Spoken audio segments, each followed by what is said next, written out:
everyone, I am back today to do my One Book July week 3 update, and this week it's not been so much about the projects because I pretty much finished off my project element, which was a full audit of my craft supplies. But it's been about realisation of my planning, what I'm doing, who I'm doing the planning for, and whether that is a good and effective use of my time.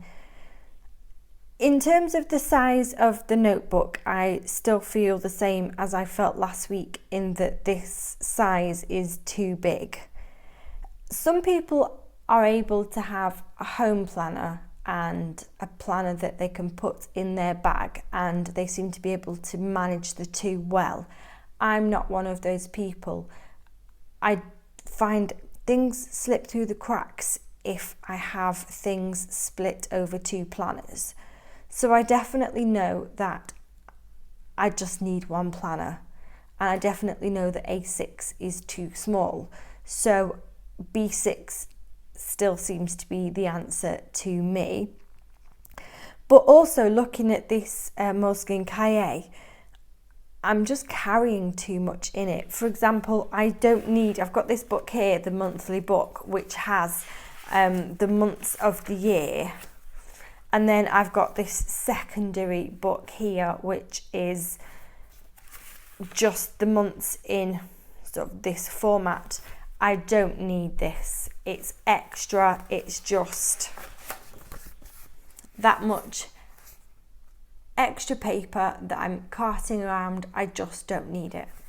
I am better with my months in this format. My brain just works in this format. It doesn't work in the laid out month format. So that's a positive thing. I've learned that about myself. I can move on.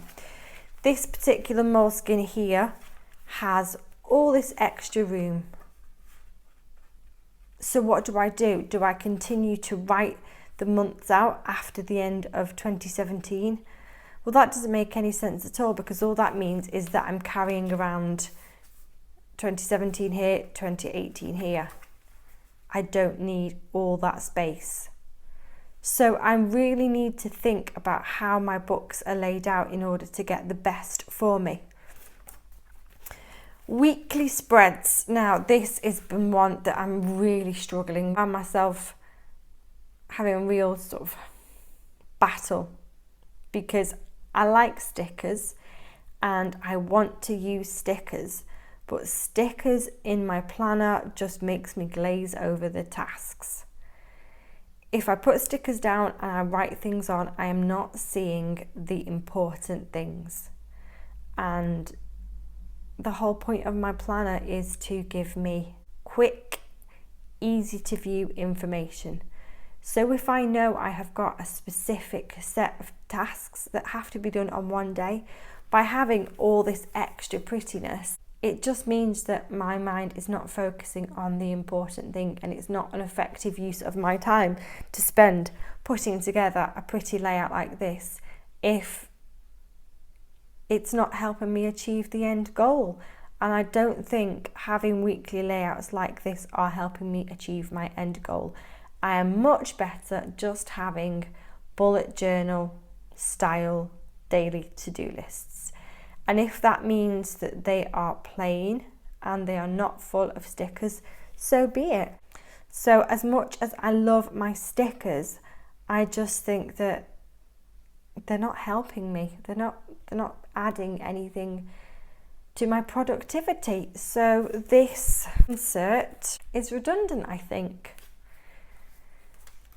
The Fox and Pip weekly one, the Annie Plans collab that she did here, the jury's still out on this one, because I do definitely need a place to record my to-dos and definitely my to-buys.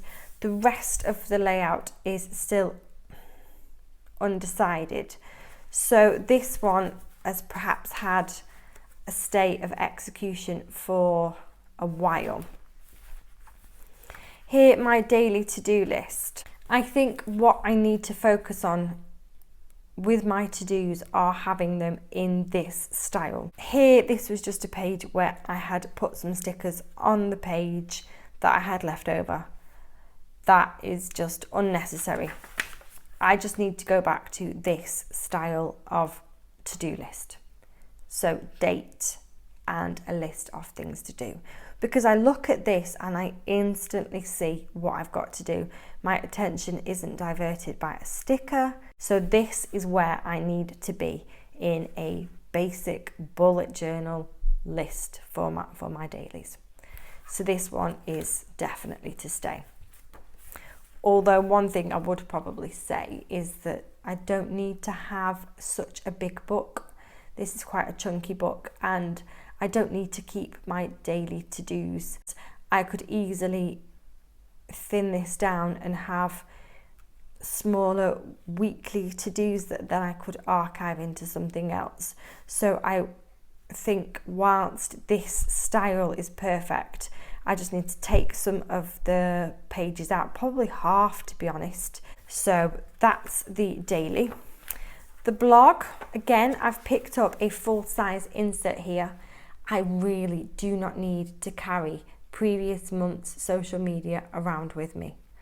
I just need to focus on the month in hand and then move on. And if I want to keep previous months, then I can archive them. I don't need to have that much in there. And then my collections insert. As you can see, I don't have that many collections. So again, I could easily thin this out. It's just too much to be carrying all these pages around with me, because it's so easy to just add extra pages in, particularly for me, because I can just, slot them under the elastics.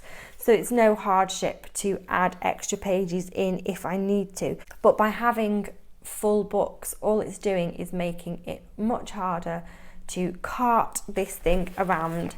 It's making it too thick. I mean, yeah, and it's a big Cahier-sized notebook, so it's unwieldy, particularly for carrying out and about. It's just too much. So I think for me to continue with One Book July in my Cahier-sized notebook, I have to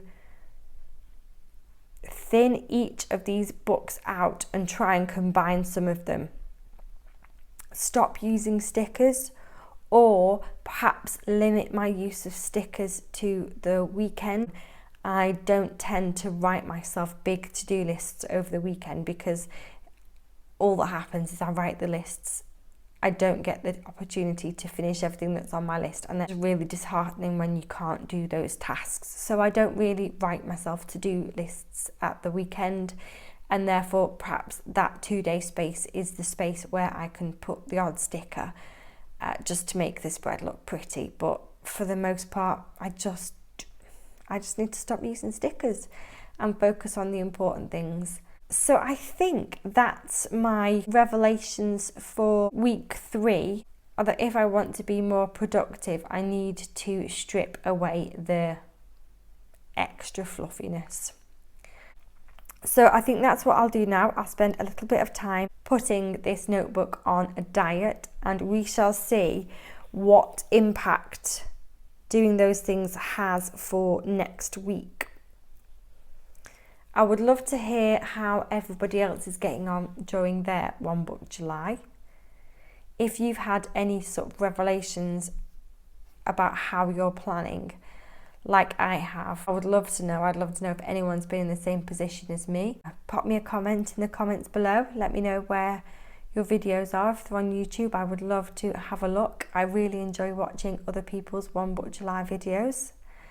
And I will leave this video here. Thank you so much for watching, and I will see you next week for my next update. Bye.